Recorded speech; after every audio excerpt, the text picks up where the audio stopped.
ओम नारायण नारायण नारायण नारायण। सब मित्रों को राम राम। सबका स्वागत है दोस्तों, कैसे आप सब। तो दोस्तों अभी हम बात करने वाले हैं इस सप्ताह 11 अप्रैल शुक्रवार को थिएटर में रिलीज हुई एक American mystery thriller film drop के बारे में।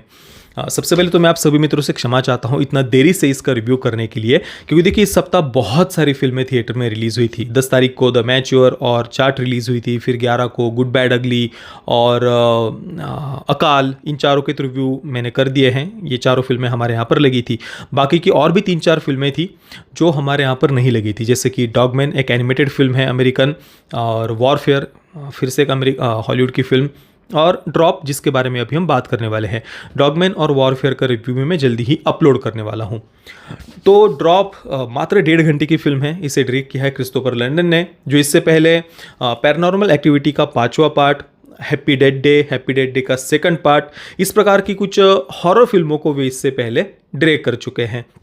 ड्रॉप में मुख्य भूमिका में है मेगन फाही और ब्रैंडन स्क्लेनर को आपने पिछले वर्ष एक बहुत ही घटिया सी एक फेमिनिस्ट फिल्म आई थी, देखिए इट एंड्स विथ अस, उसमें आपने ब्रैंडन स्क्लेनर को देखा होगा।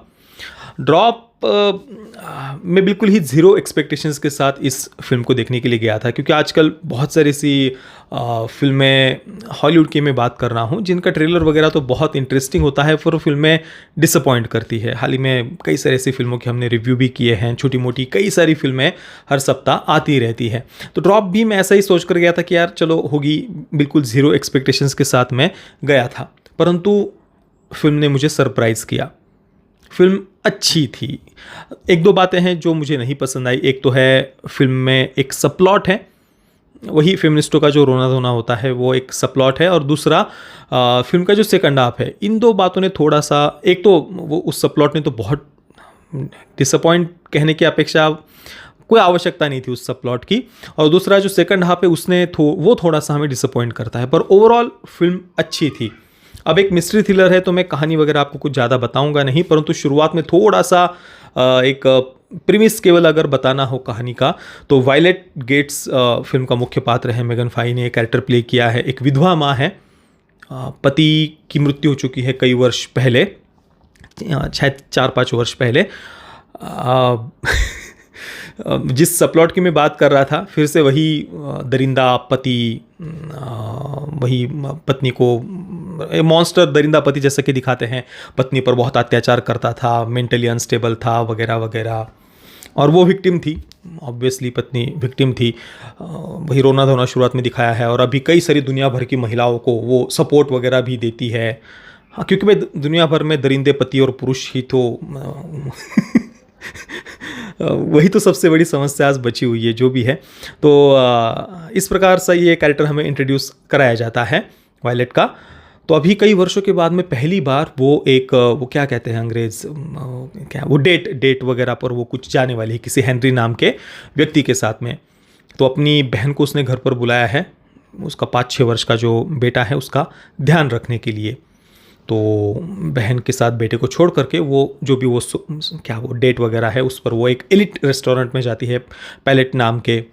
वहाँ जाने के बाद में कुछ मैसेजेस वगैरह उसे आने लगते हैं।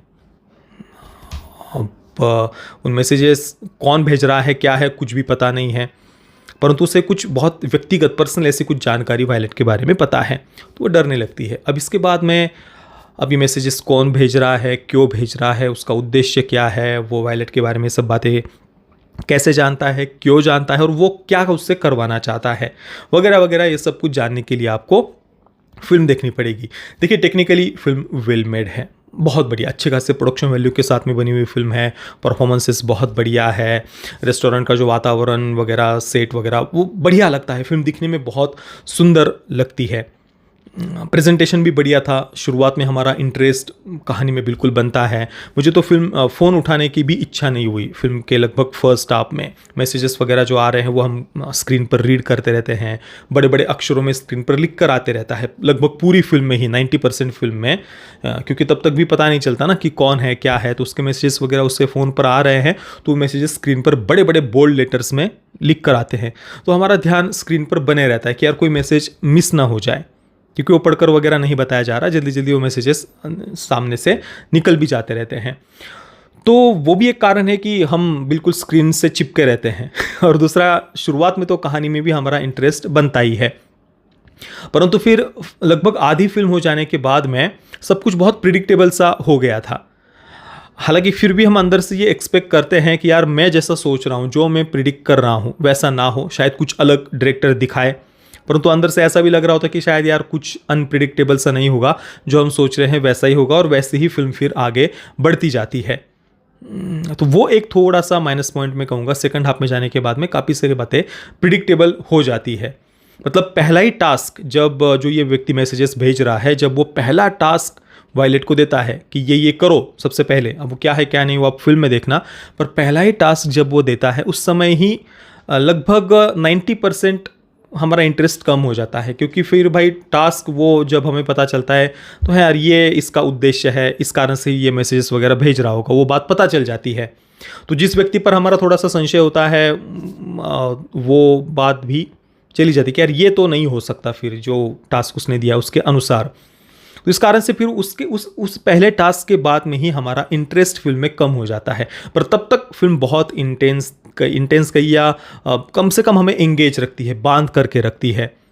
हाँ, उसके बाद भी ऐसा नहीं कि फिल्म हमें परेशान करती है, उस पहले टास्क के बाद में भी, उसके बाद भी इंटरेस्ट तो हमारा बना ही रहता है, हम देखते जाते हैं, परंतु प्रिडिक्टेबल है फिर उसके बाद में फिल्म की कहानी।